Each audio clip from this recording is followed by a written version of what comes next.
আবার চলে এলাম ছাদে। সব সময় তো ছাদে আসতেই হয়, কিছু না কিছু কাজ থাকেই।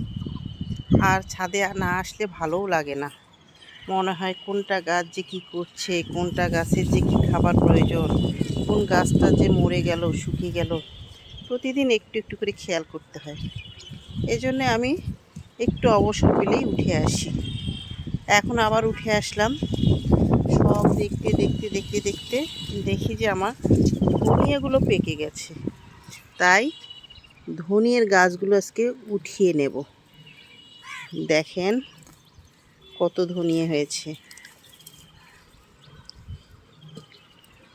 শাক খেতে খেতে ধনিয়া হয়ে গেছে।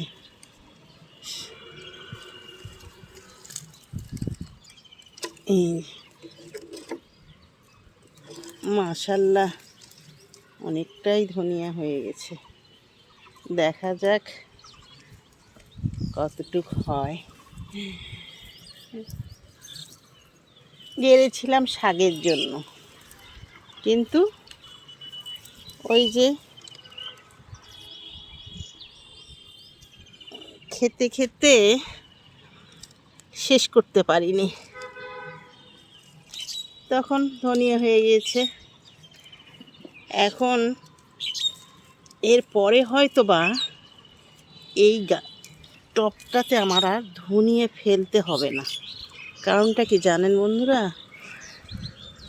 এখানে এই যে ধনিয়াগুলো পেকে গিয়েছিল, শুকিয়ে গিয়েছিল, পড়ে গেছে, সেগুলো থেকেই আবার ধনিয়া হয়ে যাবে। যখন ওদের সময় হবে ওরা ঠিকই তখন ফুটে বের হবে। গাড়বো অন্য টবেও শাক, এটুকু তো আর হবে না। কিন্তু দেখেন কিভাবে ল্যাপটায় ল্যাপটায় হয়ে গেছে ধনিয়া।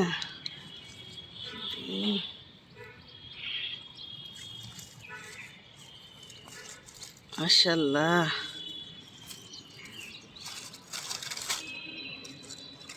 মাশাআল্লাহ, তো ধনিয়া পুরা।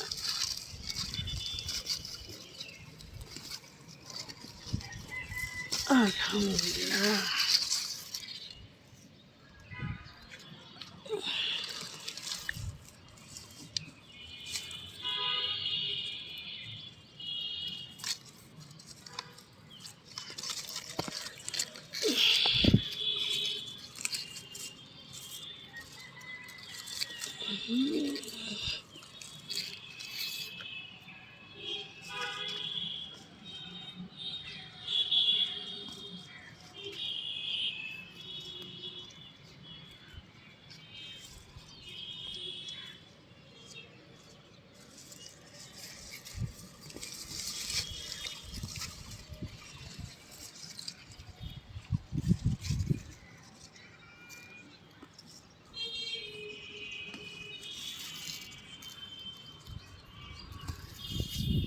তুলে নিলাম অনেক ধনিয়া।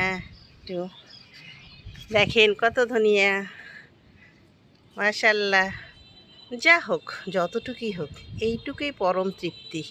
নিজের হাতের গাড়া ধনিয়ে থেকে ধনিয়া শুকানো পেলাম, আলহামদুলিল্লাহ।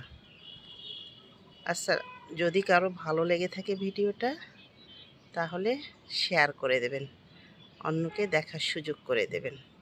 আসসালামু আলাইকুম।